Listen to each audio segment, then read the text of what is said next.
ഈ സമ്മേളനത്തിന് ഇറക്കിയിട്ടുള്ള നോട്ടീസിൽ പറഞ്ഞിരിക്കുന്നത് സോഷ്യലിസ്റ്റുകൾ കോൺഗ്രസിലേക്ക് മടങ്ങണം എന്നാണ്.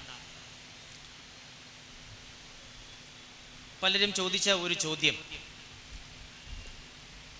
നിങ്ങളെല്ലാവരും ഒരിക്കലും കോൺഗ്രസിൻ്റെ പ്രവർത്തകരായിട്ട് ഞങ്ങൾ കണ്ടിട്ടില്ല. നിങ്ങൾ എന്നാണ് കോൺഗ്രസ് വിട്ടത് തിരിച്ചു മടങ്ങുന്നതിന് വേണ്ടിയിട്ടെന്നുള്ള ചോദ്യം പല സുഹൃത്തുക്കളും ഉന്നയിക്കുകയുണ്ടായി. ഞാൻ ആ സുഹൃത്തുക്കളോടും നിങ്ങളോടും എനിക്ക് പറയുവാനുള്ളത്, സോഷ്യലിസ്റ്റുകൾ ഇന്ത്യൻ നാഷണൽ കോൺഗ്രസിൻ്റെ ആശയവും ആവേശവുമായിരുന്ന സോഷ്യലിസ്റ്റുകൾ കോൺഗ്രസ് വിട്ടത് 1949 അവർ കോൺഗ്രസ് വിടുന്നതുവരെ ദേശീയ സ്വാതന്ത്ര്യ സമരത്തിൻ്റെ ഒരു ഉജ്ജ്വല പോരാട്ട കാലഘട്ടം രചിക്കപ്പെട്ടത് സോഷ്യലിസ്റ്റുകളുടെ പേരിലായി. മഹാത്മാജി ഇന്ത്യൻ നാഷണൽ കോൺഗ്രസിന്റെ ഭാഗമായി കോൺഗ്രസ് സമ്മേളനത്തിൽ ആദ്യമായി പങ്കെടുത്തത് 1920 നാസിക്കിൽ നടന്ന കോൺഗ്രസ് സമ്മേളനത്തിലാണ്. 1920 മുതൽ 1947 നമ്മുടെ രാജ്യം സ്വതന്ത്രമാകുന്നതുവരെയുള്ള കോൺഗ്രസിന്റെ ചരിത്രവും ഇന്ത്യൻ നാഷണൽ കോൺഗ്രസിന്റെ ചരിത്രവും ഒക്കെ പിന്നെ രചിക്കപ്പെട്ടത് ഗാന്ധിജിയുടെ പേരിലാണ്. 1887 ശ്രീ അലൻ ഒക്ടൻ ഹ്യൂം എന്ന് പറയുന്ന എവോ ഹ്യൂം എന്ന ഇംഗ്ലീഷുകാരന്റെ അധ്യക്ഷതയിൽ രൂപം കൊണ്ട കോൺഗ്രസ്, ആ കോൺഗ്രസിന്റെ ചരിത്രം 87 മുതൽ 1920 വരെ ഒരു കാലഘട്ടവും 1920 മുതൽ 1947 സ്വാതന്ത്ര്യം കിട്ടുന്നത് വരെയുള്ള മറ്റൊരു കാലഘട്ടവുമാണ്. ഈ രണ്ട് കാലഘട്ടങ്ങളിൽ 1920 മുതൽ 47 വരെയുള്ള കാലഘട്ടം ചേർത്ത് വായിക്കപ്പെടേണ്ടത് ഗാന്ധിജിയുടെ പേരിലാണ്. ഗാന്ധിജി ദേശീയ സ്വാതന്ത്ര്യ സമരത്തിന്റെ ഭാഗമായി മാറിക്കഴിഞ്ഞപ്പോൾ കോൺഗ്രസിന്റെ സമര പരിപാടികളും നമ്മുടെ രാജ്യത്തിന്റെ സ്വാതന്ത്ര്യത്തിനുള്ള സമര പോരാട്ടങ്ങളും ഒക്കെ ഗാന്ധിജിയുടെ സമരമാർഗങ്ങളും ഗാന്ധിയൻ സിദ്ധാന്തങ്ങളും അനുസരിച്ചിട്ടുള്ളതായിരുന്നു. അഹിംസയിൽ അധിഷ്ഠിതമായ സമരമുറകളാണ് നമ്മുടെ ദേശീയ കോൺഗ്രസ് അന്ന് സ്വീകരിക്കപ്പെട്ടത്. സത്യാഗ്രഹങ്ങളും അതുപോലെ തന്നെയുള്ള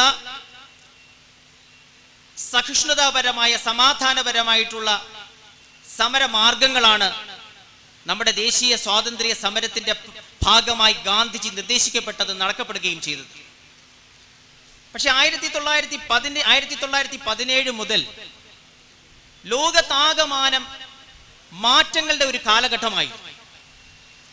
1917 ഒക്ടോബർ വിപ്ലവത്തിൽ കൂടി റഷ്യയിലെ സാർ ഗവൺമെന്റിനെ സ്ഥാനഭ്രഷ്ടരാക്കിക്കൊണ്ട് സോഷ്യലിസ്റ്റുകളുടെ നേതൃത്വത്തിലുള്ള ഗവൺമെന്റ് അവിടെ രൂപീകരിക്കുകയുണ്ടായി.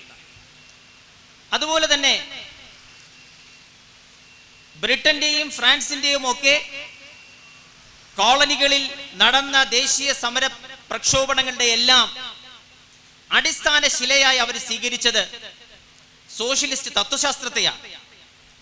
അത് മറ്റൊന്നും കൊണ്ടല്ല, ഒരു ബ്രിട്ടന്റെയും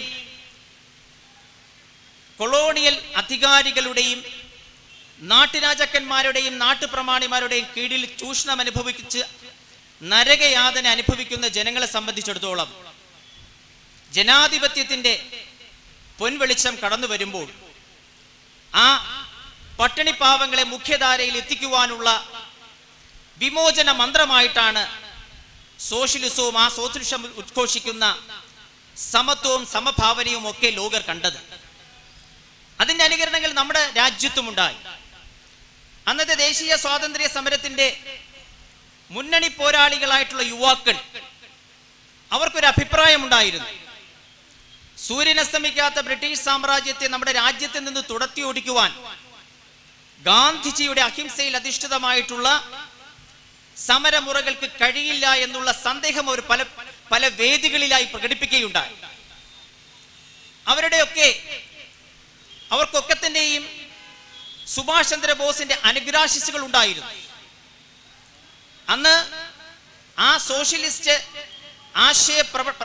ആശയ പ്രചരണത്തിന്റെ മുഖ്യ ധാരയിൽ നിന്ന് അതിന്റെ മൗഢമായി പ്രവർത്തിച്ചിരുന്നത് മറ്റാരുമല്ല, പണ്ഡിറ്റ്ജി ആയിരുന്നു.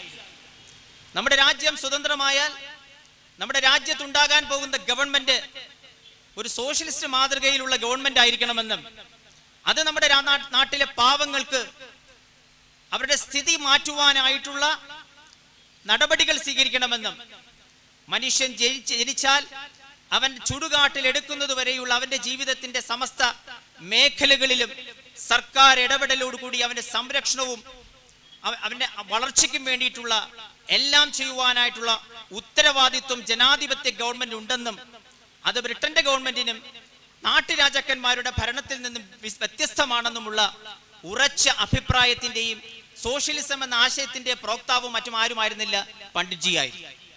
ഇപ്പോൾ 1920 കഴിഞ്ഞ് 1934 മെയ് മാസം അന്നാണ് കോൺഗ്രസിന്റെ സമ്മേളനം പാറ്റ്നയിൽ വെച്ച് സംഘടിപ്പിക്കപ്പെട്ടത്. പാറ്റ്നയിൽ കോൺഗ്രസ് സമ്മേളനം നടക്കുന്ന വേദിയിൽ അതിന് 3 ദിവസം മുമ്പ് 20-ാം തീയതിയാണ് കോൺഗ്രസിന്റെ സമ്മേളനം. മെയ് 17-ാം തീയതി ആ സോഷ്യലിസ്റ്റുകളെല്ലാം പാറ്റ്നയിൽ ഒത്തുകൂടി. അവരൊരു തീരുമാനം കൈക്കൊണ്ടു, കോൺഗ്രസിനുള്ളിൽ കോൺഗ്രസ് സോഷ്യലിസ്റ്റ് പാർട്ടി രൂപീകരിക്കുവാൻ.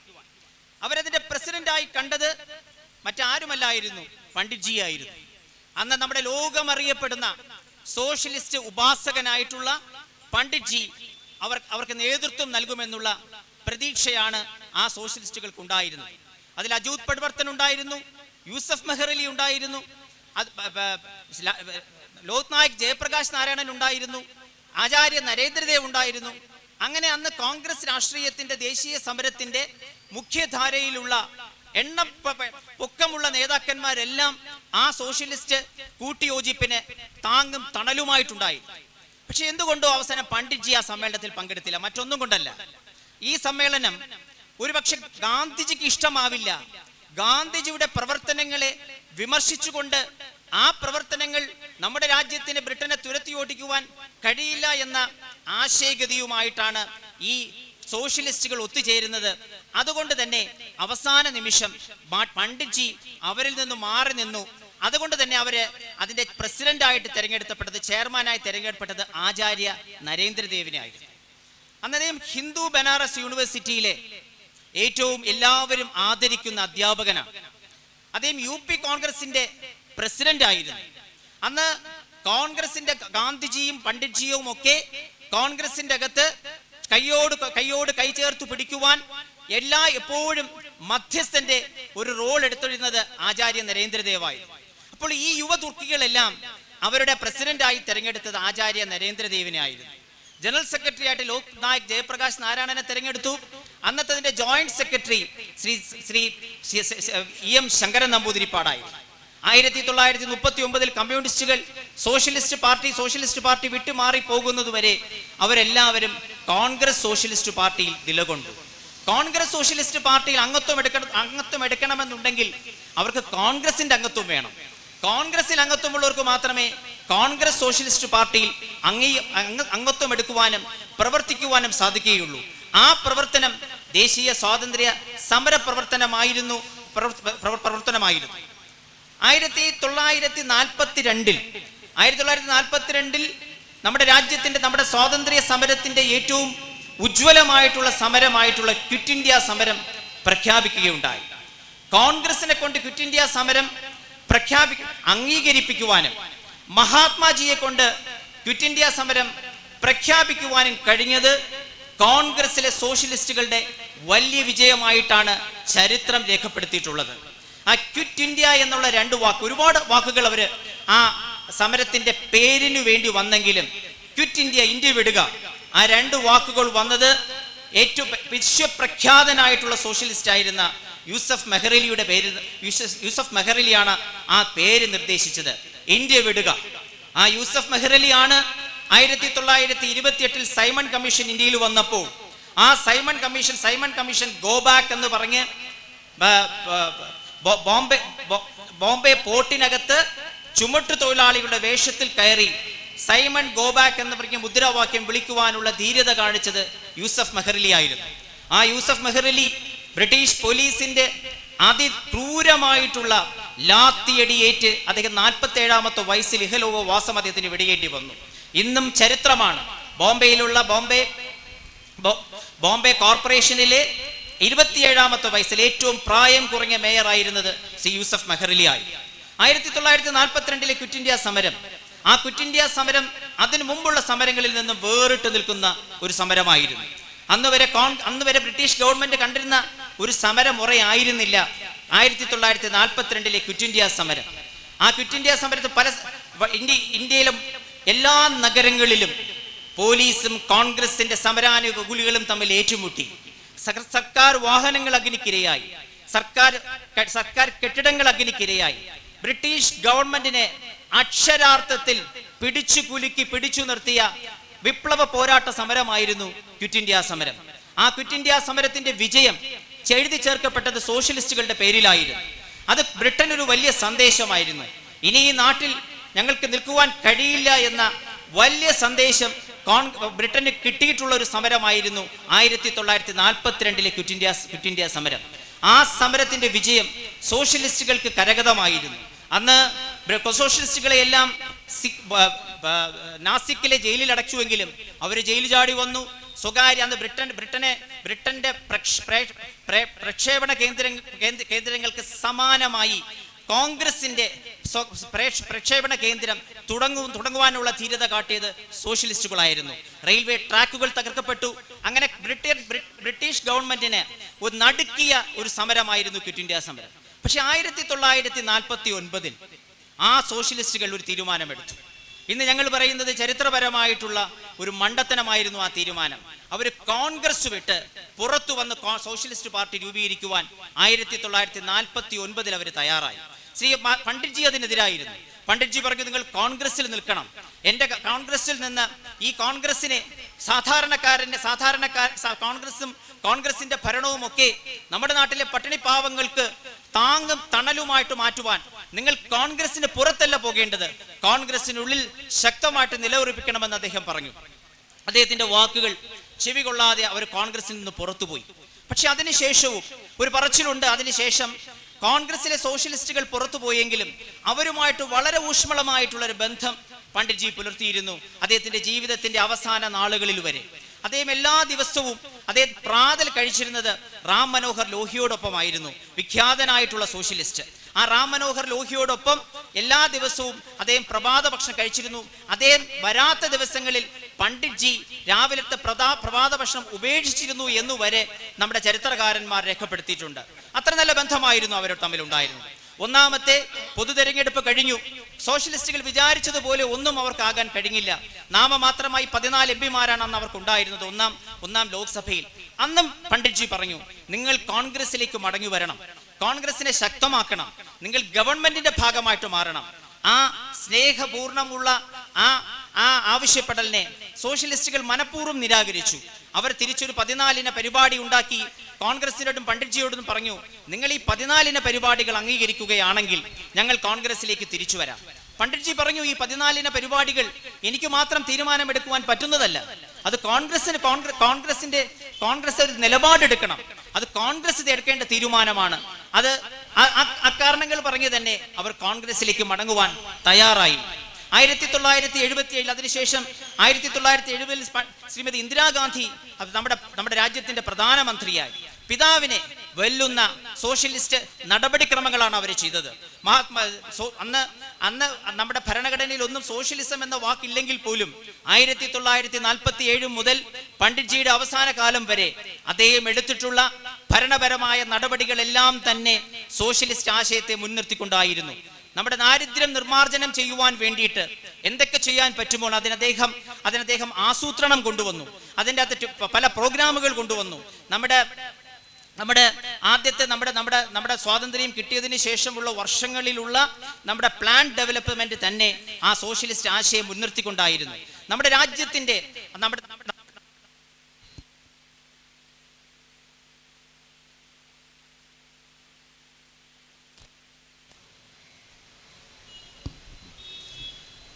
നമ്മുടെ രാജ്യത്തിൻ്റെ അടിസ്ഥാനപരമായിട്ടുള്ള എല്ലാ ഇൻഡസ്ട്രീസും, കോർ ഇൻഡസ്ട്രീസും അദ്ദേഹം പൊതുമേഖലയിൽ നിർത്തി.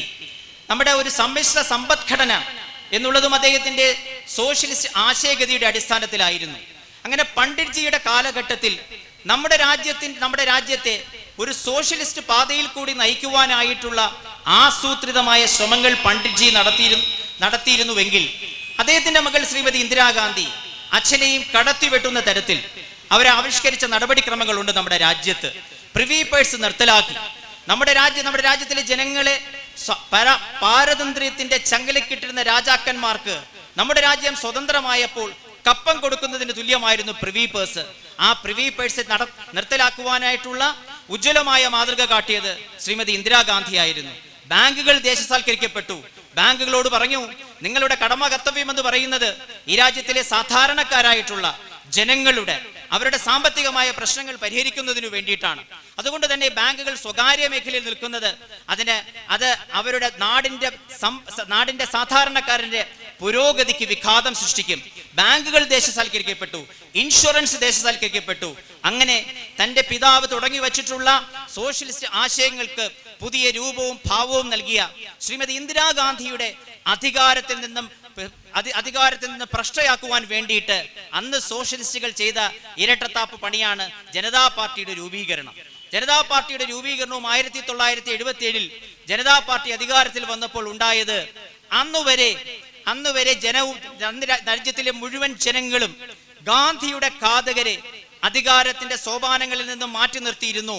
ആ അധികാരത്തിലേക്ക് ജനസംഘവും RSSനെയും കൈപിടിച്ചു കയറ്റുവാനായിട്ടുള്ള ഉപാധിയായി ജനതാ പാർട്ടിയും സോഷ്യലിസ്റ്റുകളും മാറി എന്നുള്ളത് ചരിത്രത്തിൽ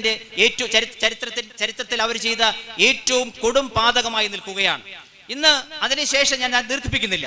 അതിനുശേഷം സോഷ്യലിസ്റ്റുകൾ പല ഘട്ടങ്ങളിലായി ഇന്ന് ഏറ്റവും വലിയ സോഷ്യലിസ്റ്റ് പറയുന്ന ശ്രീ നിതീഷ് കുമാർ BJPയുടെ പാളയത്തിലാണ്. അദ്ദേഹത്തിന്റെ മുമ്പ് അദ്ദേഹത്തിന്റെ നേതാവെന്ന് അറിയപ്പെടുന്ന ശ്രീ ജോർജ് ഫെർണാണ്ടസ് ആദ്യമായിട്ടാണ് BJPയുമായിട്ട് കൈകോർത്തിട്ടുള്ളത്. അങ്ങനെ 1949 കോൺഗ്രസ് വിട്ട സോഷ്യലിസ്റ്റുകൾ നമ്മുടെ രാജ്യത്തെ വർഗീയ വിദ്വേഷം വിതയ്ക്കുന്ന ശക്തികളെ അധികാരത്തിലെത്തുവാനും ആ അധികാരത്തിലെത്തിയ ശക്തികളെ നമ്മുടെ രാജ്യത്ത് തുടർന്നും അധികാരങ്ങളിൽ തുടരുവാനുമായിട്ടുള്ള ഉപകരണങ്ങളായി മാറി. അങ്ങനെ അവർ തുടങ്ങി വച്ചിട്ടുള്ള, എവിടെ നിന്നാണ് അവർ ആരംഭിച്ചിട്ടുള്ള ആ പ്രവർത്തനങ്ങളെയും ആ ഉദ്ദേശശുദ്ധിയും ആ ആദർശപരതയും എല്ലാം തകർത്തെറിയുന്ന സമീപനമാണ് പിൽക്കാലത്ത് സോഷ്യലിസ്റ്റുകൾ ചെയ്തിട്ടുള്ളത്. പല ഘട്ടങ്ങളിലെ പല സോഷ്യലിസ്റ്റുകളും കോൺഗ്രസിലേക്ക് മടങ്ങി വന്നിട്ടുണ്ട്, കോൺഗ്രസിന്റെ ശക്തി പ്രാപിച്ചിട്ടുണ്ട്. ഞങ്ങൾ കഴിഞ്ഞ സോഷ്യലിസ്റ്റ് കളക്റ്റീവ് കഴിഞ്ഞ കുറച്ചു കാലങ്ങളായി നമ്മുടെ സംസ്ഥാനത്ത് പ്രവർത്തിച്ചു വരികയാണ്. കഴിഞ്ഞ ഒരു വർഷക്കാലം ഞങ്ങൾ സംഘടിപ്പിച്ചതെല്ലാം കോൺഗ്രസിനുള്ളിൽ കോൺഗ്രസ് സോഷ്യലിസ്റ്റ് പാർട്ടി രൂപീകരിച്ചതിന്റെ 90ാം വാർഷികമായിരുന്നു. സംസ്ഥാനത്തിന്റെ 8ഓളം ജില്ലകളിൽ ഞങ്ങൾ ഇതിന്റെ പരിപാടികൾ സംഘടിപ്പിച്ചു. അത് മറ്റൊന്നും കൊണ്ടല്ല, ഇന്ന് നമ്മുടെ രാജ്യം ഒരു വലിയ വർഗീയ വിപത്തിന്റെ നടുവിൽ നിൽക്കുകയാണ്. ഇതുപോലെയുള്ള ഒരു സന്നിഗ്ധ ഘട്ടത്തിലാണ് സ്വാതന്ത്ര്യ സമര കാലഘട്ടത്തിൽ സോഷ്യലിസം എന്ന ആശയത്തെ മുൻനിർത്തിക്കൊണ്ട് ദേശീയ സ്വാതന്ത്ര്യ സമരത്തിനും ഇന്ത്യൻ നാഷണൽ കോൺഗ്രസിനുമൊക്കെ പുതുജീവൻ നൽകിയ സോഷ്യലിസ്റ്റ് കോൺഗ്രസ് പാർട്ടിയുടെ രൂപീകരണം. ഇന്ന് അതിന് തുല്യമായിട്ടുള്ള അതിനേക്കാൾ മോശമായിട്ടുള്ള ഒരു അവസ്ഥയിലാണ് നമ്മുടെ രാജ്യം ഇന്ന് കടന്നു പോകുന്നത്. കഴിഞ്ഞ 10 വർഷക്കാലം കൊണ്ട് നമ്മുടെ രാജ്യത്തെ സാധാരണക്കാരന്റെയും പാവപ്പെട്ടവന്റെയും അവസ്ഥ എന്താണ് എന്ന് ജീവിതാനുഭവം കൊണ്ട് നിങ്ങൾക്ക് തിരിച്ചറിയുവാൻ കഴിയും. നമ്മുടെ ഐക്യരാഷ്ട്ര സഭ നമ്മുടെ രാജ്യത്ത് നടത്തുന്ന കണക്കെടുപ്പുകളുണ്ട്, ഡേറ്റാ കളക്ഷനുകളുണ്ട്. ആ ഡേറ്റാ കളക്ഷനുകളൊക്കെ നടത്തുന്ന ഇന്റർനാഷണൽ അക്രഡിറ്റഡ് ഏജൻസീസ് ഉണ്ട്. ഓക്സ്ഫാം, അതുപോലെ തന്നെ വേൾഡ് ഇനിക്വാലിറ്റി ഫോറം എന്നൊക്കെ പറയുന്ന വേൾഡ് അക്രഡിറ്റഡ് ഏജൻസീസ് ഉണ്ട്. അവർ ലോകത്തിലുള്ള എല്ലാ രാജ്യങ്ങളിലുമുള്ള പട്ടിണിയെക്കുറിച്ച് പഠനം നടത്തും. ആ പട്ടിണി മാറ്റാനായിട്ടുള്ള നിർദ്ദേശങ്ങൾ ഐക്യരാഷ്ട്ര സഭയ്ക്ക് സമർപ്പിക്കും. അങ്ങനെ ഈ 2 അക്രഡിറ്റഡ് ഏജൻസീസും 2022 നമ്മുടെ 18ാം പാർലമെന്റ് തെരഞ്ഞെടുപ്പ് നടക്കുന്നതിന് മുമ്പ് അവർ അന്തർദേശീയ തലത്തിൽ അത് പുറത്തുവിടുകയുണ്ടായി. അതിന്റെ ആ പുറത്തുവിട്ട വിവരങ്ങൾ എന്ന് പറയുന്നത്, നമ്മുടെ രാജ്യം കോൺഗ്രസിന്റെ നേതൃത്വത്തിൽ നേടിയിട്ടുള്ള 1947 മുതൽ ശ്രീമതി ഇന്ദിരാഗാന്ധിയുടെ ഭരണകാലവും രാജീവ് ഗാന്ധിയുടെ ഭരണകാലഘട്ടം വരെ അവിടെ ഉണ്ടായിരുന്ന ദാരിദ്ര്യം കുറഞ്ഞു വരുന്ന ഒരു ചിത്രമുണ്ടായിരുന്നു. നമ്മുടെ രാജ്യത്ത് നടത്തിയിട്ടുള്ള പ്രവർത്തനങ്ങളുടെ ഫലമായിട്ട് അസമത്വത്തിന്റെ തോത് കുറഞ്ഞു വരുന്നു. ഏറിയ പങ്കും അതിദരിദ്രരെ അതിൽ നിന്ന് മാറ്റിയെടുക്കുവാനായിട്ട് നമുക്ക് കഴിഞ്ഞു. പക്ഷേ ഈ അക്രഡിറ്റഡ് ഏജൻസീസ് പുറത്തുവിട്ട വിവരങ്ങളെല്ലാം നാടിനെ ഞെട്ടിപ്പിക്കുന്നതാണ്. നമ്മുടെ രാജ്യത്ത് ആഗോള പട്ടിണി സൂചിക എന്ന് പറയുന്ന അതേ ലോകത്തിലുള്ള മുഴുവൻ രാജ്യങ്ങളെയും അക്കമിട്ട് നിരത്തുന്ന ഒരു പട്ടികയുണ്ട്. ആ പട്ടികയിൽ 2024 18ാം പാർലമെന്റ് തെരഞ്ഞെടുപ്പ് നടക്കുമ്പോൾ നമ്മുടെ ഇന്ത്യയുടെ സ്ഥാനം 111. അപ്പോൾ ദാരിദ്ര്യത്തിന്റെ കാര്യത്തിൽ ലോകത്തിലെ 111ാം രാജ്യമാണ് ഇന്ത്യ. നമ്മുടെ മുകളിലാണ് ബംഗ്ലാദേശ്, നമ്മുടെ മുകളിലാണ് ശ്രീലങ്ക, നമ്മുടെ മുകളിലാണ് പാകിസ്ഥാൻ. അവരുടെയൊക്കെ താഴെയാണ് 111ാം സ്ഥാനത്താണ് ഇന്ത്യ. ആ ഇന്ത്യ മഹാരാജ്യത്ത് 2 നേരം ഭക്ഷണം കഴിക്കുവാനായിട്ടുള്ള സ്ഥിതിയില്ലാത്ത ആളുകളുടെ കണക്കിന്റെ അടിസ്ഥാനത്തിലാണ് ആ അക്രഡിറ്റഡ് ഏജൻസീസ് പറഞ്ഞത് നിങ്ങൾ 111ാം സ്ഥാനത്താണ്. അപ്പോൾ ഈ 2018 തെരഞ്ഞെടുപ്പിൽ നമ്മുടെ രാജ്യത്ത് നടന്നിട്ടുള്ള പ്രഖ്യാപനങ്ങൾ നിങ്ങൾക്കറിയാം. നമ്മളിത് 5ാമത്തെ സാമ്പത്തിക ശക്തിയായിട്ട് മാറിക്കഴിഞ്ഞിരിക്കുന്നു. ആ 5ാം സാമ്പത്തിക ശക്തി എന്ന് പറയുമ്പോൾ നമ്മുടെ ബ്രിട്ടൻ, നമ്മളെ ഭരിച്ചിരുന്ന ബ്രിട്ടൻ, സൂര്യൻ അസ്തമിക്കാത്ത ബ്രിട്ടീഷ് സാമ്രാജ്യം, ആ ബ്രിട്ടൻ നമ്മുടെ താഴെയാണ്, 6ാം സ്ഥാനത്താണ്. ആ ബ്രിട്ടനെ സമ്പന്നതയുടെ കാര്യത്തിൽ, സമ്പത്തിന്റെ കാര്യത്തിൽ ഇന്ത്യക്ക് അവരുടെ മുകളിലെത്തുവാൻ കഴിഞ്ഞിരിക്കുന്നു. ഈ 5ാം സ്ഥാനം എന്തിന്റെ അടിസ്ഥാനത്തിലാണെന്ന് അറിയാമോ? നമ്മുടെ രാജ്യത്ത് ഇന്ന് 142 അതിസമ്പന്നന്മാരുണ്ട്. അതില് അംബാനിയുണ്ട്, അദാനിയുണ്ട്, ഫ്യൂച്ചറിസ്റ്റിക് ഗെയിംസ് ഉണ്ട്, വേദാന്തയുണ്ട്, അങ്ങനെ തുടങ്ങിയിട്ടുള്ള 142 ശതകോടീശ്വരന്മാർ. ആ 142 ശതകോടീശ്വരന്മാരുടെ സമ്പത്ത് കൂട്ടിയോജിപ്പിച്ചാൽ 719 ലക്ഷം കോടി ഡോളർ വരുമെന്നാണ് പറയുന്നത്. നമ്മുടെ ഒരു ഡോളർ എന്ന് പറയുന്നതിന്റെ തത്തുല്യമായിട്ടുള്ള രൂപയുടെ വിനിമയ നിരക്ക് എന്ന് പറയുന്നത് 80 രൂപ മുതൽ 110 രൂപയാണ്. അപ്പോൾ ആ വിനിമയ നിരക്കിന്റെ അടിസ്ഥാനത്തിൽ നമ്മുടെ രാജ്യത്തിലെ 142 ശതകോടീശ്വരന്മാരുടെ സമ്പത്തിന്റെ ബാഹുല്യം എന്ന് പറയുന്നത് 719 ലക്ഷം കോടി ഡോളറാണ്. അതിന്റെ രൂപയിൽ വിനിമയ നിരക്ക് എനിക്ക് പറയുവാനായിട്ട് കഴിയില്ല, കാരണം അത് അസ്ട്രോണമിക്കൽ ഫിഗേഴ്സ് എന്ന് പറയും, നമുക്ക് പറയാൻ കഴിയാത്തതായിട്ടുള്ള അക്കങ്ങൾ. അത് നമ്മുടെ ഇന്ത്യ മഹാരാജ്യത്തിന്റെ ബഡ്ജറ്റ് ഉണ്ട് 50,000 കോടി. 50,000 കഴിഞ്ഞ ബഡ്ജറ്റിന് അനുസരിച്ച് 50,000 കോടിക്ക് താഴെയാണ്. അതിലെത്രയോ വലുതാണ് ഒരു രാജ്യത്തിന്റെ വാർഷിക ബഡ്ജറ്റിനേക്കാളും എത്രയോ ഇരട്ടി കൂടുതലാണ് നമ്മുടെ രാജ്യത്തിലെ അതിസമ്പന്നന്മാരുടെ സമ്പത്തിന്റെ ആസ്തി എന്ന് പറയുന്നത്. ഇത് പണ്ഡിറ്റ്ജിയുടെ കാലത്ത്, ഇന്ദിരാഗാന്ധിയുടെ കാലത്ത്, രാജീവ് ഗാന്ധിയുടെ കാലത്ത്, മൻമോഹൻ സിംഗിന്റെ കാലത്ത് ഈ പറയുന്ന ശതകോടീശ്വരന്മാരുടെ എണ്ണം 10 ആയിരുന്നു. ഈ 10 എന്നുള്ളത് 142ലേക്ക് കുതിച്ചുയർന്നത് കഴിഞ്ഞ 10 വർഷക്കാലം കൊണ്ടാണ്. നമ്മുടെ രാജ്യത്ത് മറ്റാരുമല്ല പറഞ്ഞത്, ശ്രീ നരേന്ദ്രമോദിയുടെ ഉറ്റ അനുയായിയായ, അദ്ദേഹത്തിന്റെ ഉറ്റ അനുയായി എന്നുള്ളത് മാത്രമല്ല, നാസിക്കിലെ RSS കേന്ദ്രത്തിന്റെ ബ്ലൂ ഐഡ് ബോയ് എന്നൊക്കെ നമ്മൾ പറയും, അവരുടെ ഏറ്റവും പ്രിയങ്കരനായിട്ടുള്ള നിതിൻ ഗഡ്കരി പറഞ്ഞു, നമ്മുടെ രാജ്യം 5ാമത്തെ സാമ്പത്തിക ശക്തിയായി, പക്ഷെ ജനങ്ങൾ ഇന്നും പട്ടിണിയിലും തൊഴിലില്ലായ്മയിലും ജാതീയതയിലും ഇട്ട് ഉഴലുകയാണ്. നമ്മുടെ സാമൂഹിക സാമ്പത്തിക നമ്മുടെ ജനങ്ങൾക്ക് വേണ്ടിയിട്ടുള്ള ക്ഷേമ പ്രവർത്തനങ്ങൾക്ക് ശക്തി കൂട്ടേണ്ടിയിരിക്കുന്നു. അതല്ലെങ്കിൽ ഈ 5ാം സാമ്പത്തിക ശക്തി എന്ന് പറയേണ്ട കാര്യമില്ല എന്ന് പറഞ്ഞത് മറ്റാരുമല്ല, അദ്ദേഹത്തിന്റെ മന്ത്രിസഭയിലുള്ള, അദ്ദേഹത്തിന്റെ RSSന്റെ ഏറ്റവും പ്രിയങ്കരനായിട്ടുള്ള നിതിൻ ഗഡ്കരിയാണ്. 5ാം സാമ്പത്തിക ശക്തിയായിട്ടുള്ള നമ്മുടെ രാജ്യത്ത് നമ്മുടെ പ്രധാനമന്ത്രി പറഞ്ഞു, പാർലമെന്റിൽ പറഞ്ഞു, ഞങ്ങൾ അടുത്ത അധികാരത്തിൽ വന്നാൽ 85 കോടി ജനങ്ങൾക്ക് റേഷൻ നൽകുമെന്ന് അവർ പറഞ്ഞു. 85 കോടി ജനങ്ങൾക്ക് റേഷൻ നൽകുന്നു എന്ന് പറയുമ്പോൾ ജീവിതത്തിന്റെ രണ്ടറ്റം കൂട്ടിമുട്ടുവാൻ കഴിയാത്തതായിട്ട് നമ്മുടെ രാജ്യത്തിലെ 134 കോടി ജനങ്ങളിൽ 85 കോടി ജനങ്ങൾ പാവപ്പെട്ടവരാണ്, അതിദരിദ്രരാണ്, അവർക്ക് ജീവിക്കുവാൻ കഴിയാത്ത അവസ്ഥയാണെന്ന് സർക്കാർ സമ്മതിക്കുന്നതിന് തുല്യമാണ്. അപ്പോൾ നമ്മുടെ രാജ്യത്തെ കഴിഞ്ഞ 10 വർഷക്കാലത്തെ ഭരണം കൊണ്ട് 10 അതിസമ്പന്നരിൽ നിന്നും 142 അതിസമ്പന്നരിലേക്ക് നമ്മുടെ രാജ്യം കുതിച്ചുയർന്നു കഴിഞ്ഞപ്പോൾ നമ്മുടെ രാജ്യത്തിലെ 80% വരുന്ന 70% വരുന്ന ജനങ്ങളെ ചൂഷണം ചെയ്ത് അവനെ പട്ടിണിക്കിട്ട് അവരെ ചൂഷണം ചെയ്യുകയും നമ്മുടെ ദേശീയ സമ്പത്തുമെല്ലാം കവർന്നെടുക്കുന്നതിനെയും അടിസ്ഥാനത്തിലാണ് നമ്മളെ രാജ്യം 5ാമത്തെ സാമ്പത്തിക ശക്തിയാണെന്ന് സംഘപരിവാറും ഗവൺമെന്റും പറയുന്നു. ഇത് കണക്കുകളാണ്. നമ്മുടെ രാജ്യത്തിന് പറയാൻ പറ്റത്തില്ല. കാരണം നമ്മുടെ രാജ്യം ഐക്യരാഷ്ട്രസഭയിൽ അംഗമാണ്.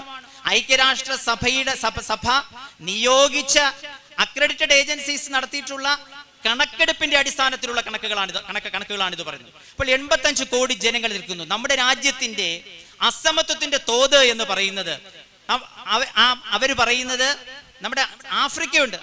ദക്ഷിണാഫ്രിക്ക എന്ന് പറയുന്നത് അതൊരു ആഫ്രിക്കൻ ഉപഭൂഖണ്ഡത്തിലുള്ള രാജ്യമാണെങ്കിലും അവിടുത്തെ പുരോഗമന പ്രവർത്തനങ്ങൾ, അവിടുത്തെ വളർച്ച എന്നൊക്കെ പറയുന്നത് മറ്റ് ഏതൊരു ബ്രിട്ടനെ പോലെയോ അതല്ലെങ്കിൽ ഫ്രാൻസിനെ പോലെയോ ഒക്കെ കിടയിട്ടതാണ്. പക്ഷെ അവിടെ സബ് അർബൻ രാജ്യങ്ങളുണ്ട്, സബ് ആഫ്രിക്കൻ രാജ്യങ്ങളുണ്ട്. Ghana, Rwanda. ഈ ഘാന, റുവാണ്ട തുടങ്ങിയിട്ടുള്ള എപ്പോഴും പട്ടാള അട്ടിമറിയും ജനങ്ങളെ കൊന്നൊടുക്കുകയും നമ്മൾ എല്ലുന്തി പിള്ളേരെ ചിത്രങ്ങളിൽ കാണുകയും ചെയ്യുന്ന രാജ്യങ്ങൾ. ആ രാജ്യങ്ങളിലുള്ള അസമത്വമുണ്ട്. ആ രാജ്യങ്ങളിലുള്ള അസമത്വത്തെക്കാളും വെല്ലുന്ന തരത്തിൽ നമ്മുടെ രാജ്യത്തിൽ ഉള്ളവനും ഇല്ലാത്തവനും തമ്മിലുള്ള അസമത്വം വർദ്ധിച്ചിരിക്കുകയാണ്. ഈ അസമത്വം എന്ന് പറയുന്നത് നമ്മുടെ രാജ്യത്ത് സ്വാതന്ത്ര്യം കിട്ടുന്ന സമയത്ത് ബ്രിട്ടന്റെ കീഴിലായിരുന്നപ്പോൾ നമ്മുടെ രാജ്യത്തിലെ സാധാരണക്കാരും നമ്മുടെ രാജ്യത്തിലെ സമ്പന്നരും തമ്മിലുള്ള വ്യത്യാസം, കണക്കിന്റെ വ്യത്യാസം എന്ന് പറയുന്നത് ഇതിനേക്കാളൊക്കെ താഴെയായിരുന്നു. ഇപ്പോൾ കഴിഞ്ഞ 10 വർഷക്കാലം കൊണ്ട് നമ്മുടെ രാജ്യത്ത് 2024 നമ്മളിപ്പോൾ ഒരു റിപ്പബ്ലിക് ദിനം കഴിഞ്ഞതിന്റെ 2ാമത്തെ ദിവസമാണ് ഞാൻ നിങ്ങളുടെ മുമ്പിൽ നിൽക്കുന്നത്. ആ 2024 റിപ്പബ്ലിക് ദിന സന്ദേശം കഴിഞ്ഞു. പ്രധാനമന്ത്രിയോട് ചോദിച്ചു, അങ്ങ് ഇന്ത്യയെക്കുറിച്ച് പറഞ്ഞല്ലോ. അങ്ങ് ഇന്ത്യയെക്കുറിച്ച് പറഞ്ഞപ്പോൾ ഇന്ത്യ ഒരു ജനാധിപത്യ പരമാധികാര രാഷ്ട്രമെന്നാണ് അങ്ങ് പറഞ്ഞത്. അങ്ങ് 2 വാക്കുകൾ പറഞ്ഞില്ല. നമ്മുടെ രാജ്യം ജനാധിപത്യ മതനിരപേക്ഷ സോഷ്യലിസ്റ്റ് രാഷ്ട്രമാണ്. അതെന്തുകൊണ്ട് അങ്ങ് പറഞ്ഞില്ല? അദ്ദേഹത്തിന് അതിനൊരു ഉത്തരമുണ്ടായിരുന്നു. അദ്ദേഹം പറഞ്ഞു, മതനിരപേക്ഷ സോഷ്യലിസം, ഈ 2 വാക്കുകളും നമ്മുടെ ആമുഖത്തിൽ എഴുതി ചേർക്കപ്പെട്ടത് ശ്രീമതി ഇന്ദിരാഗാന്ധിയുടെ കാലഘട്ടത്തിലായിരുന്നു.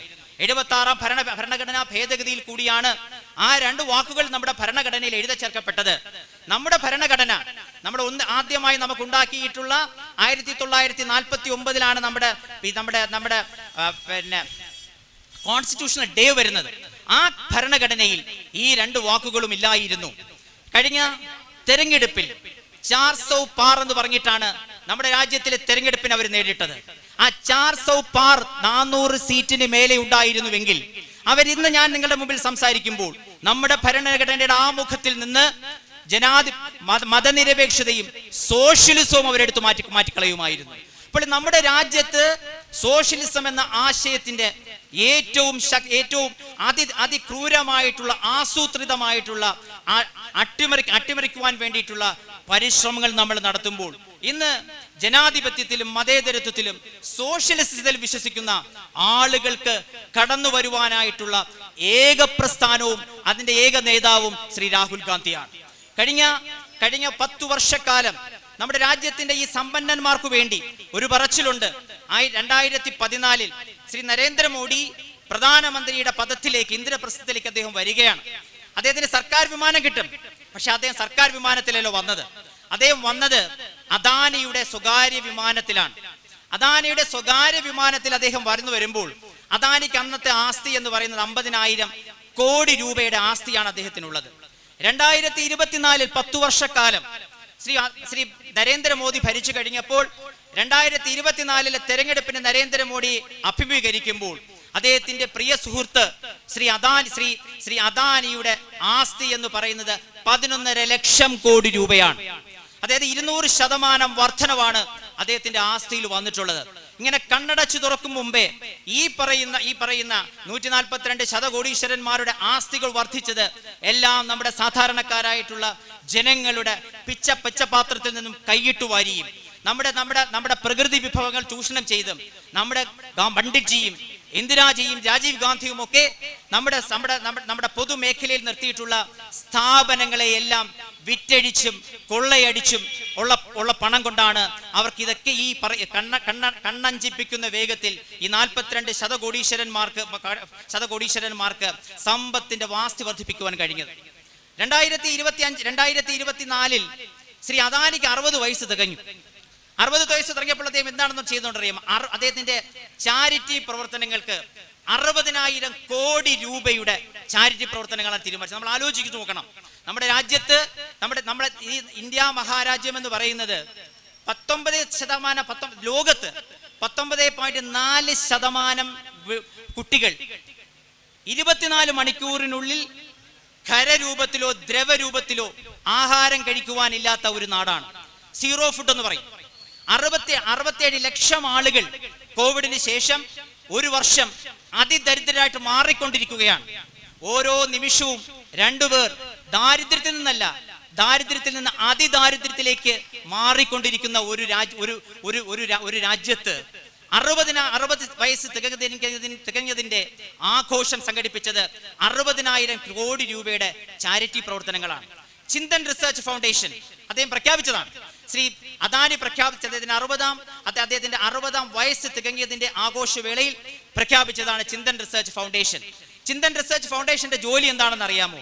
നമ്മുടെ ലോകത്ത്, ഇന്ത്യയിലല്ല, നമ്മുടെ ലോകത്തുള്ള ടോപ്പ് ബ്രെയിൻസ് എന്ന് പറയും, അതായത് ഏറ്റവും നല്ലവണ്ണം ചിന്തിക്കുകയും ഏറ്റവും ഉന്നതമായ ബിരുദങ്ങൾ കരസ്ഥമാക്കുകയും ചെയ്തിട്ടുള്ള ഓക്സ്ഫോർഡ് തുടങ്ങിയിട്ടുള്ള യൂണിവേഴ്സിറ്റിയിലുള്ള ആളുകളെ ഇന്ത്യയിൽ കൊണ്ടുവന്ന് അവരുടെ ജോലി എന്ന് പറയുന്നത് സർക്കാർ ജനങ്ങളുടെ ഇടയിൽ പ്രചാരം നേടുന്ന സർക്കാർ പദ്ധതികൾ ഏതൊക്കെയാണെന്ന് കണ്ടുപിടിക്കുന്നതിനും ആ കണ്ടുപിടിച്ചതിൽ വഴി ഗവൺമെന്റിന്റെ കൂടെ ജനങ്ങളെ നിർത്തുന്ന ബാധ്യതയാണ് അവര് ആ ചിന്തൻ ഫൗണ്ടേഷൻ അന്ന് ചിന്തൻ ഫൗണ്ടേഷൻ രൂപീകരിച്ചുകൊണ്ട് നടത്തിയിരിക്കുന്നത്.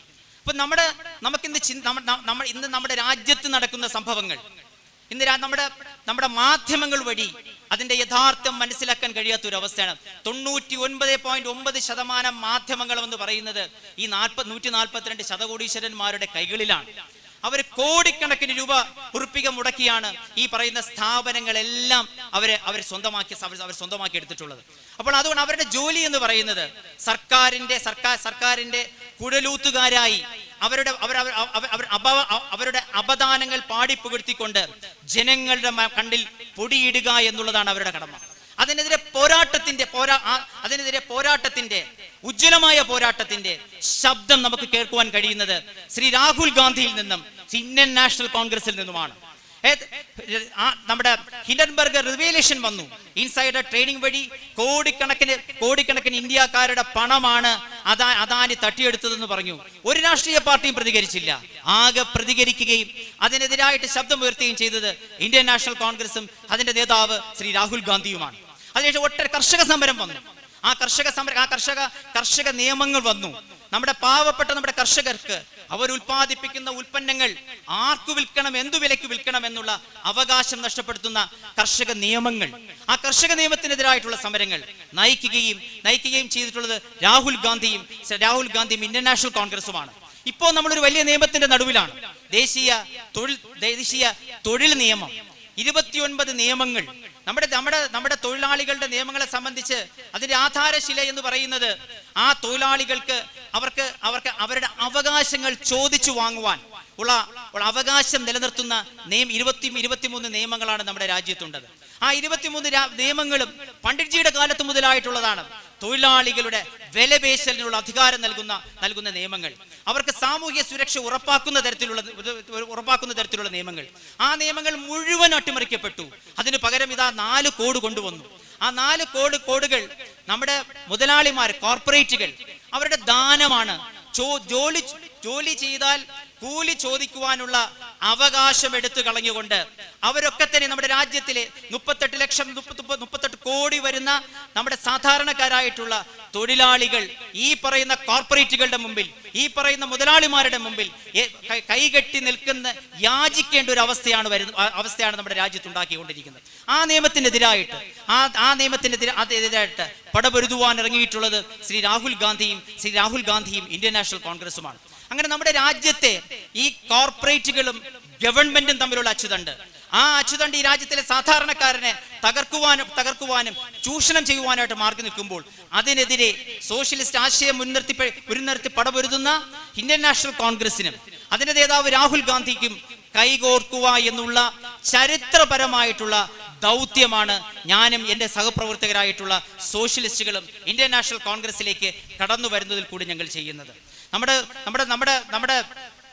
നാട്ടിൽ നമ്മുടെ ഈ ഒരു പറച്ചിലുണ്ട്, ഒരു സോഷ്യലിസ്റ്റ് രാജ്യത്ത്, അത് ഏതുമായിക്കോട്ടെ, ആ സോഷ്യലിസ്റ്റ് രാജ്യത്ത് ഏറ്റവും ചെറിയ ജോലി ചെയ്യുന്ന ചെറിയ ശമ്പളക്കാരനും ഏറ്റവും ഉന്നതമായ ജോലി ചെയ്തു എന്ന് അവകാശപ്പെടുന്ന ആളിന്റെ ശമ്പളവും തമ്മിൽ 1/3 കൂടുതൽ വ്യത്യാസം ഉണ്ടാകാൻ പാടില്ല. അത്തരത്തിലുള്ള ഒരു നയസമീപനം നമ്മുടെ ലോകത്ത്, ഇന്ത്യയിൽ നിന്നല്ല ഞാൻ പറഞ്ഞത്, ലോകത്ത് വളരെ കൃത്യമായി നടപ്പിലാക്കിയിട്ടുള്ള സ്കാൻഡിനേവിയൻ രാജ്യങ്ങളുണ്ട്. ഫിൻലാൻഡ്, സ്വീഡൻ തുടങ്ങിയിട്ടുള്ള രാജ്യങ്ങളുണ്ട്. അവിടെ ഏറ്റവും കുറഞ്ഞിട്ടുള്ള കർഷക വൃത്തിയിൽ ഏർപ്പെടുന്നവർ, നമ്മുടെ സാനിറ്റേഷൻ വർക്കേഴ്സ് എന്ന് പറയുന്നവർ, അവർ വാങ്ങുന്ന മാസ ശമ്പളവും അവിടുത്തെ ഏറ്റവും ഉന്നതനായിട്ടുള്ള ഒരു ഡോക്ടറോ ഒരു എഞ്ചിനീയറോ ഒക്കെ വാങ്ങുന്ന ശമ്പളവും, അതല്ലെങ്കിൽ ഭരണതലത്തിലിരിക്കുന്ന ആളുകൾ വാങ്ങുന്ന ശമ്പളവും തമ്മിലുള്ള വ്യത്യാസം എന്ന് പറയുന്നത് 1/3. അപ്പൊ ഈ ഫിൻലാൻഡ്, നമ്മുടെ കഴിഞ്ഞ ഒരു 2 വർഷങ്ങൾക്ക് മുമ്പ് നമ്മുടെ ഐക്യരാഷ്ട്രസഭ ഏർപ്പെടുത്തിയിട്ടുള്ള ഒരു കണക്കെടുപ്പുണ്ടായിരുന്നു. ലോകത്തിലെ ഏറ്റവും സന്തോഷം പ്രദാനം ചെയ്യുന്ന രാജ്യം ഏതാണ്? ഒരിക്കലും ഇന്ത്യ വരില്ല എന്ന് നമുക്കറിയാം. ലോകത്തിലെ ഏറ്റവും കൂടുതൽ സന്തോഷത്തോടും സമാധാനത്തോടും കൂടി ജീവിക്കുന്ന ജനങ്ങളുള്ളത് ഫിൻലാൻഡ് എന്ന് പറയുന്ന ജനാധിപത്യ സോഷ്യലിസ്റ്റ് രാജ്യത്താണ്. ആ ആളുകൾക്ക് ആ രാജ്യത്തുള്ള 55 ലക്ഷം ആളുകൾ മാത്രം അധിവസിക്കുന്ന ഒരു കൊച്ചു രാജ്യമാണ്. ലോകത്തിൽ അവിടെ UK ഇല്ല, US ഇല്ല, അതുപോലെ തന്നെ ഫ്രാൻസ് ഇല്ല, ജർമ്മനി ഇല്ല, ഒരു യൂറോപ്യൻ രാജ്യങ്ങളുമില്ല. നമ്മുടെ ലോകത്ത് ഏറ്റവും കൂടുതൽ സന്തോഷം അനുഭവിക്കുന്ന ജനങ്ങൾ അധിവസിക്കുന്നത് ഫിൻലാൻഡിലാണ്. ആ ഫിൻലാൻഡിൽ തെരഞ്ഞെടുപ്പ് വരും. അപ്പോൾ തെരഞ്ഞെടുപ്പ് വരുമ്പോൾ അവിടുത്തെ ഔട്ട് ഗോയിങ് ഗവൺമെന്റ് എന്ന് പറയും, അവിടുത്തെ അധികാരത്തിലിരിക്കുന്ന ഗവൺമെന്റ്, അവരാണ് സ്ഥാനാർത്ഥികളെ പ്രഖ്യാപിക്കുന്നത്. അടുത്ത തെരഞ്ഞെടുപ്പിൽ വരുന്ന സ്ഥാനാർത്ഥികളെ പ്രഖ്യാപിക്കുന്നതിനുള്ള ഉത്തരവാദിത്വം എന്ന് പറയുന്നത് അവിടെ അധികാരത്തിലിരിക്കുന്ന ഗവൺമെന്റാണ്. അപ്പോൾ ഒരു ഡോക്ടർ, അയാൾ വളരെ അദ്ദേഹം കിട്ടുന്ന നല്ല വരുമാനം കാണും, അദ്ദേഹത്തിന്റെ ഒരു കാറ് കാണും ഉപയോഗിക്കുവാനായിട്ട്, അദ്ദേഹത്തിന് വിളിച്ചിട്ട് പറയും താങ്കൾ തെരഞ്ഞെടുപ്പിൽ മത്സരിക്കണം. അപ്പോൾ അദ്ദേഹം തിരിച്ചു പറയും എന്നെ ഒന്ന് ഒഴിവാക്കണം. കാരണം അദ്ദേഹം തെരഞ്ഞെടുപ്പിൽ മത്സരിച്ചു കഴിഞ്ഞാൽ അദ്ദേഹം വിജയിക്കും. അദ്ദേഹം വിജയിച്ചൊരു മന്ത്രിയായി കഴിഞ്ഞാൽ അദ്ദേഹം ഒരു ഭിഷഗ്വരൻ എന്നുള്ള നിലയിൽ അന്നുവരെ അദ്ദേഹം ആർജിച്ചിരിക്കുന്നതായിട്ടുള്ള സൗഭാഗ്യങ്ങളുണ്ട്. അദ്ദേഹത്തിന് ഒരു കാർ ഉപയോഗിക്കാം, അദ്ദേഹത്തിന് കിട്ടുന്ന വരുമാനം അദ്ദേഹത്തിന്റെ കുടുംബത്തിനായിട്ട് വിനിയോഗിക്കാം. പക്ഷെ അദ്ദേഹം അവിടുത്തെ ഭരണ സംവിധാനത്തിന്റെ ഭാഗമായി കഴിഞ്ഞാൽ അദ്ദേഹം പബ്ലിക് ട്രാൻസ്പോർട്ട് ഫെസിലിറ്റി വേണം ഉപയോഗിക്കാൻ. അദ്ദേഹത്തിന്റെ സ്വന്തം കാർ പിന്നെ ഉപയോഗിക്കാൻ കഴിയില്ല. ആ നാട്ടിലെ ഏതൊരു സാധാരണക്കാരന് അവൻ ഉപയോഗിക്കുന്ന അവന്റെ ആവശ്യങ്ങൾ, അവൻ എന്തൊക്കെ സൗഭാഗ്യങ്ങളുണ്ട്, അവന്റെ ജീവിത നിലവാരം ഏതു തരത്തിലാണോ, ആ ജീവിത നിലവാരത്തിലേക്ക് എത്ര ഉന്നതനായിരുന്നാലും ആ ജീവിത നിലവാരത്തിലേക്ക് അവൻ താഴ്ന്നിറങ്ങി ഭരണത്തിന്റെ ഭാഗമായിരിക്കണം എന്നുള്ള ഒരു രാജ്യമാണ്, എന്നൊരു ജനാധിപത്യ സോഷ്യലിസ്റ്റ് രാജ്യമാണ് ലോകത്തിലെ ഏറ്റവും വലിയ സന്തുഷ്ടരായിട്ടുള്ള ആളുകളുള്ള ഒരു രാജ്യമെന്ന് വാഴ്ത്തപ്പെട്ടതെങ്കിൽ, അത് ആ ശ്രേണിയിലേക്ക് നമ്മുടെ രാജ്യത്തിന് കടന്നു വരണമെന്നുണ്ടെങ്കിൽ ഈ 2026 നടക്കുന്ന സെമി ഫൈനലിൽ നമ്മൾ വിജയിക്കണം. 2029 നടക്കുന്ന ഫൈനൽ എന്ന് പറയുന്ന അടുത്ത പാർലമെന്റ് തെരഞ്ഞെടുപ്പിൽ നമ്മൾ വിജയിച്ചു കഴിഞ്ഞാൽ മാത്രമേ നമ്മുടെ രാജ്യത്ത് ഇന്നുള്ള ഈ അസമത്വങ്ങൾക്ക് ഒരു പരിഹാരമുണ്ടാക്കുവാൻ കഴിയുകയുള്ളൂ. ആ പരിഹാരമുണ്ടാക്കുവാനായിട്ടുള്ള കടമ, കർത്തവ്യം എനിക്കും നിങ്ങളിലും എല്ലാം നിക്ഷിപ്തമാണ്. ഞാനൊരു ചെറിയ കഥ പറഞ്ഞുകൊണ്ട് ഞാൻ എൻ്റെ വാക്കുകൾ അവസാനിപ്പിക്കുവാൻ ആഗ്രഹിക്കുന്നു. അത് മറ്റൊന്നുമല്ല, ഈ അടുത്ത നമ്മുടെ മാതൃഭൂമിയുടെ ആഴ്ചപ്പതിപ്പിൽ ഒരു തോന്നുന്നു സത്യം ആർക്കറിയാമെന്ന് പറഞ്ഞ് T. പത്മനാഭൻ എഴുതിയിട്ടുള്ള ഒരു ചെറുകഥ, വളരെ ഹൃദയസ്പർശിയായിട്ടുള്ള ഒരു ചെറുകഥയാണ്. അത് മറ്റൊന്നുമല്ല, ഒരു കേന്ദ്ര ഭരണ സ്ഥാപനം, ആ കേന്ദ്ര ഭരണ സ്ഥാപനത്തിന്റെ ഡയറക്ടർ അദ്ദേഹത്തിന്റെ കീഴുദ്യോഗസ്ഥനെ അദ്ദേഹത്തിന്റെ മുറിയിലേക്ക് ക്ഷണിച്ചു. സാധാരണ അദ്ദേഹം ആര് വന്നിരുന്നാലും അവരെയൊക്കെ ഇരിക്കാൻ പറയുന്ന ഒരു ശീലം അദ്ദേഹത്തിനുണ്ട്.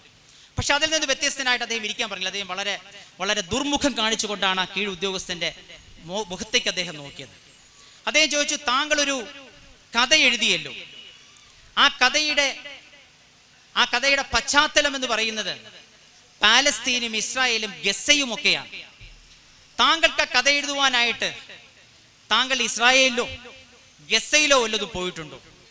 അപ്പോൾ ആ മനുഷ്യൻ തിരിച്ചു പറഞ്ഞു, സാർ, നമ്മുടെ ലോകത്തില് ഏറ്റവും നല്ല ആഫ്രിക്കയെ കുറിച്ച് കഥ എഴുതിയിട്ടുള്ള ഒരാളുണ്ട്. ആഫ്രിക്കയിലെ നമ്മുടെ ക്ലർക്കിന്റെ ഭരണകാലത്ത് നമ്മുടെ മണ്ടേല അധികാരത്തിൽ വരുന്നത്, മണ്ടേല തിരഞ്ഞെടുക്കപ്പെടുന്നതിന് മുമ്പ് ഉണ്ടായിരുന്ന കാലഘട്ടത്തിലുള്ള മനുഷ്യാവകാശ ധ്വംസനങ്ങളെ കുറിച്ച് പറഞ്ഞ ഒരു ചെറുകഥയുണ്ട്.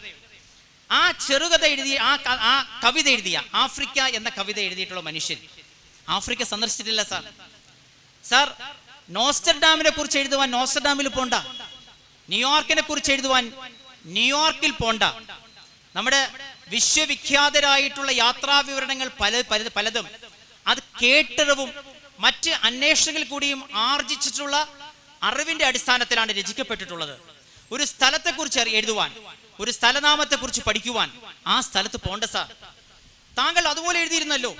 ആ ഗസയിലുള്ള കുഞ്ഞുങ്ങളെക്കുറിച്ച്, അമ്മമാരെക്കുറിച്ച്, അമ്മമാർ ഒക്കത്തിൽ എഴുതിയ കുഞ്ഞുങ്ങളുമായിട്ട് വിമാനത്തിന്റെ ഇരമ്പൽ കാണുമ്പോൾ അതിന്റെ പുറകെ ഓടും. അവർ കൈകൾ ആകാശത്തിലേക്ക് ഉയർത്തും. ആ വിമാനങ്ങളിൽ നിന്നും വീഴുന്ന ഭക്ഷണപ്പൊതിക്ക് വേണ്ടി അവർ കൈകൾ നീട്ടും. ആ കൈകൾ നീട്ടുമ്പോൾ ഭക്ഷണപ്പൊതികൾക്ക് പകരം വർഷിക്കപ്പെടുന്നത് ബോംബുകളാണ്. ആ ബോംബുകളിൽ കത്തിയെരിഞ്ഞത് വിശപ്പ് പോലും മാറാത്ത അമ്മയും കുഞ്ഞുങ്ങളുമാണ്. താങ്കൾ അങ്ങനെ വളരെ വളരെ വിശാലമായിട്ട്, ഹൃദയസ്പർശിയായിട്ട് പട്ടിണിയെക്കുറിച്ചും പരിവട്ടത്തെക്കുറിച്ചും താങ്കൾ എഴുതിയിട്ടുണ്ടല്ലോ. അത് പട്ടിണിയെക്കുറിച്ച് നിങ്ങൾക്ക് എഴുതണമെങ്കിൽ, ദാരിദ്ര്യത്തെക്കുറിച്ച് നിങ്ങൾക്ക് എഴുതണമെങ്കിൽ, വിശപ്പിനെ കുറിച്ച് നിങ്ങൾ എഴുതണമെങ്കിൽ നിങ്ങൾക്ക് വിശപ്പ് അറിഞ്ഞിരിക്കണം, പട്ടിണി അറിഞ്ഞിരിക്കണം. പട്ടിണി അറിഞ്ഞിരിക്കുന്ന ഒരാൾക്ക് മാത്രമേ വിശപ്പിനെ കുറിച്ചും പട്ടിണിയെക്കുറിച്ചും ഒക്കെ എഴുതാൻ സാധിക്കുകയുള്ളൂ. അദ്ദേഹം പറഞ്ഞു, ഞാനിന്ന് അങ്ങേരുടെ കീഴുദ്യോഗസ്ഥനാണ്, പക്ഷെ സാർ എനിക്കൊരു ബാല്യമുണ്ടായിരുന്നു. 1-ാം ക്ലാസ് 1-ാം തരം മുതൽ 4-ാം തരം വരെ ഞാൻ പഠിച്ച സ്കൂളിൽ ഉച്ചഭക്ഷണം ഇല്ലാത്ത ഏക വിദ്യാർത്ഥി ഞാനായിരുന്നു സാർ. നമ്മുടെ ഉച്ചഭക്ഷണത്തിനായിട്ട് സ്കൂളിന്റെ ബെല്ലടിക്കുമ്പോൾ ഞാൻ എൻ്റെ അടുത്ത വീട്ടിലേക്ക് ഓടും. ആ വീട്ടിലൊരു പാറക്കിണറുണ്ട്. ആ പാറക്കിണറിലുള്ള വെള്ളം ഞാൻ കോരി കുടിക്കും. ആ വെള്ളത്തിന് അമൃതിന്റെ രുചിയായിരുന്നു സാർ. എനിക്ക് ആകെ ഉണ്ടായിരുന്ന 2 ട്രൗസറുകളും 2 ഉടുപ്പുകളുമാണ്. ആ 2 ട്രൗസറുകളും 2 ഉടുപ്പുകളും എല്ലാം നരച്ച് പിച്ച് ചിന്തിയതായിരുന്നു. ആ പട്ടിണിയുടെയും പരിവട്ടത്തിൽ കൂടിയാണ് സാർ ഞാൻ വളർന്നു വന്നത്. അതുകൊണ്ടാണ് സാർ ഞങ്ങൾക്ക് അത് എഴുതാൻ കഴിഞ്ഞത്. ആ കഥാതന്തു എന്ന് പറയുന്നത്, നമുക്ക് പട്ടിണിയെക്കുറിച്ച് എഴുതുവാൻ കഴിയണമെന്നുണ്ടെങ്കിൽ, പട്ടിണിയെക്കുറിച്ച് നമുക്ക് വിസ്തരിക്കുവാൻ കഴിയണമെന്നുണ്ടെങ്കിൽ നമ്മൾ പട്ടിണി അനുഭവിച്ചവരായിരിക്കണം. ഇന്ന് ഞാൻ ഉൾപ്പെടുന്ന ഒരു തലമുറയുണ്ട്. ആ ഉൾപ്പെടുന്ന തലമുറയ്ക്ക് പട്ടിണിയും പരിവട്ടവും എന്നൊക്കെ പറയുമ്പോൾ ഞങ്ങൾ ഒന്നത് അനുഭവിച്ചു വളർന്നു വന്നവരല്ല. അത് നമ്മുടെ രാജ്യത്തിന്റെ മാറിയ സാഹചര്യത്തിന്റെ അടിസ്ഥാനത്തിൽ, കേരളത്തിന്റെ മാറ്റത്തിന്റെ അടിസ്ഥാനത്തിൽ. പക്ഷേ ആ എഴുതുവാൻ മാത്രമേ നമുക്ക് പട്ടിണിയെക്കുറിച്ച് അറിയാവൂ. പക്ഷെ പറയുവാൻ, ആ പരിത്യജിക്കപ്പെട്ട ആളുകൾക്ക് വേണ്ടി അവരുടെ ശബ്ദമായിട്ട് മാറുവാൻ, അവരുടെ വാക്കുകളായിട്ട് മാറുവാൻ, ആ മാറുവാനായിട്ട് നിങ്ങൾക്ക് നിങ്ങളുടെ ചുറ്റുമുള്ള ജീവിതത്തിന്റെ സന്നിഗ്ധതയുടെ അനുഭവങ്ങൾ നിങ്ങൾക്ക് മതിയാകും. ആ അനുഭവത്തിന്റെ അടിസ്ഥാനത്തിൽ നമുക്ക് നമ്മുടെ രാജ്യത്തിലെ ലക്ഷക്കണക്കിന് വരുന്ന പാവപ്പെട്ട ആളുകൾക്ക് വേണ്ടി, അവർക്ക് നമ്മുടെ ഭരണഘടന വിഭാവനം ചെയ്യുന്ന ജനാധിപത്യവും മതേതരത്വവും സോഷ്യലിസവും ഒക്കെ അവരുടെ ജീവിതങ്ങളിൽ പ്രതിഫലിപ്പിക്കുവാനായിട്ട് നമ്മുടെ രാജ്യത്ത് ആ സമരങ്ങൾക്ക് നേതൃത്വം കൊടുക്കുന്ന, ആ സമരത്തിന് നേതൃത്വം കൊടുക്കുന്ന ഏകാംഗ പടനായകനായ ശ്രീ രാഹുൽ ഗാന്ധിയുടെയും അദ്ദേഹത്തിന്റെ പ്രസ്ഥാനമായ ഇന്ത്യൻ നാഷണൽ കോൺഗ്രസിന്റെയും കൈപിടിച്ച് നമുക്ക് മുന്നോട്ട് പോകാം. അദ്ദേഹം ഏറ്റെടുത്തിട്ടുള്ള സമരങ്ങളും അദ്ദേഹത്തിന്റെ ഏറ്റവും വിശ്വവിഖ്യാതമായിട്ടുള്ള ഭാരത് ജോഡോ യാത്രയും ഒക്കെ തന്നെയും സോഷ്യലിസം എന്ന ആശയത്തെ മുൻനിർത്തിക്കൊണ്ടുള്ളതായിരുന്നു. നമ്മുടെ രാജ്യത്ത് എനിക്ക് ഒരു കാര്യം, 1949 സോഷ്യലിസ്റ്റുകൾ ഇന്ത്യൻ നാഷണൽ കോൺഗ്രസ് വിട്ടത്. 1939 സോഷ്യലിസ്റ്റുകളിൽ നിന്നും കമ്മ്യൂണിസ്റ്റുകൾ മാറിട്ട് പോയത്. ഇന്ന് 2026 സോഷ്യലിസ്റ്റുകൾക്ക് മനസ്സിലാക്കാൻ കഴിഞ്ഞുവെങ്കിൽ, ഞങ്ങൾക്ക് ചെയ്തത്, ഞങ്ങൾ കഴിഞ്ഞ കാലഘട്ടത്തിൽ ഞങ്ങളുടെ പിതാക്കന്മാർ ചെയ്തത് തെറ്റാണ് എന്ന് ബോധ്യം ഞങ്ങൾക്ക് 2026 ബോധ്യപ്പെട്ടുവെങ്കിൽ ആ കമ്മ്യൂണിസ്റ്റുകൾക്കും ആ ബോധ്യം വരും. അവരും തിരിച്ച് ഇന്ത്യൻ നാഷണൽ കോൺഗ്രസിലേക്കും ഇന്ത്യൻ നാഷണൽ കോൺഗ്രസിന്റെ നേതാവിന്റെ നേതൃത്വം അംഗീകരിക്കുവാൻ അവരും തയ്യാറാകുന്ന കാലം വിദൂരമല്ല.